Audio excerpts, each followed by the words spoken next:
Thanks for staying with us. Now, even if you have a family that's just like the Griswolds, chances are you're going to want to spend the holidays with them. But how do we keep our homes, our families, our friends, and our pets safe and avoid the nightmare before Christmas?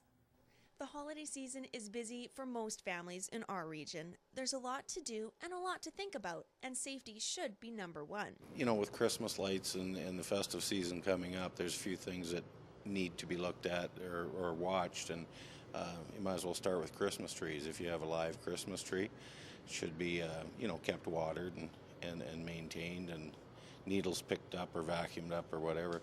Of course, we're starting with the tree. It's the focal point for many families who celebrate Christmas. Presents go under it, people gather around it, and all is merry and bright. From a firefighter point of standpoint, you're probably going to have less problems with an artificial tree, but each to their own. We can't tell the public whether they can have a real tree or an artificial tree. And nothing says Christmas like the smell of fresh pine. So if you choose the real thing, what can you do to keep it from becoming a major fire hazard? Well, I think it's very important to have the proper kind of stand that's going to retain moisture. You're able to keep moisture in that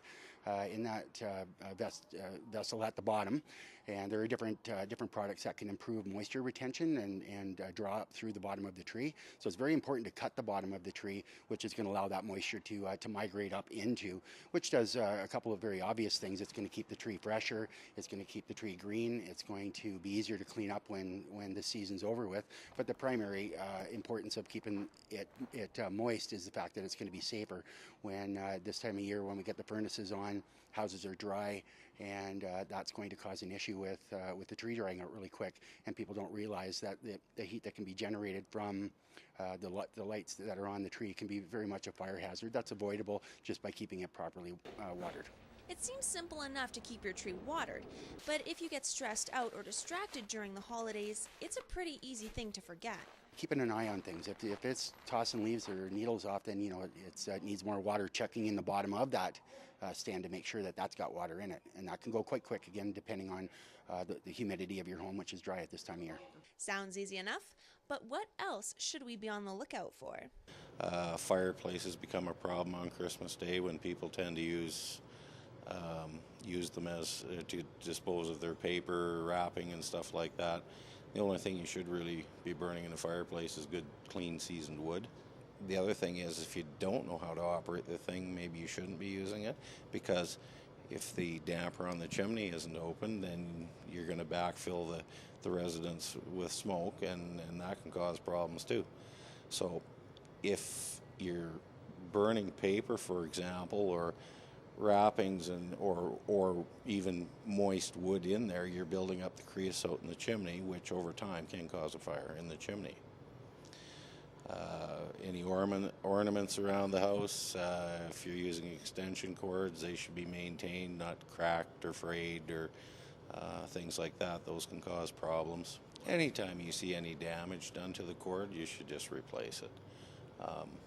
A lot of people love to take the old electrical tape and just wind her up there, but at the end of the day, if they're frayed or they're cracked or whatever, just go get a new one.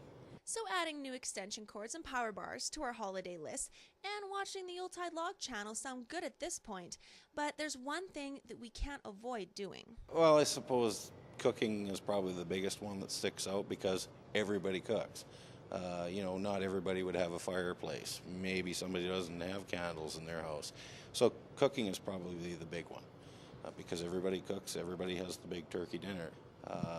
Generally in the Christmas season, there's a lot of things going on, so the cooking gets started and then there's no attention paid to it, and that poses problems. And my all-time favorite, the candles. The long and the short of it is, and I don't think that the public are getting the message, and what I want to relay to them is, if you do have a candle, at some point you're going to have a fire. That's just the way the risks balance out. It will happen sooner or later.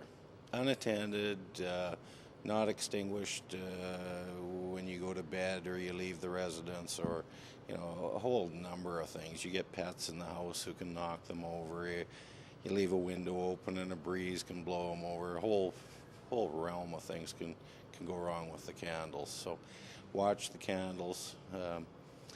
Again, in the festive season, everybody tends to have a little Christmas cheer, and maybe a little too much of that, you doze off, and the cooking gets forgotten about, the candles gets forgotten about. And another one that's quite important too is smoking materials. Again, not disposed of properly, and those can become problems. So in a nutshell, basically what you want to do is just pay attention to everything that's going on around the season, and you shouldn't have any problems. Over the last few years, we've been real lucky that we've gone without any incident, and I hope it stays that way. Now that's some good solid advice, and after all, we kind of like our friends and family and pets, and we want to keep them around for the holidays. And coming up when we return, the Salvation Army gets a very, very special delivery. Please stay with us.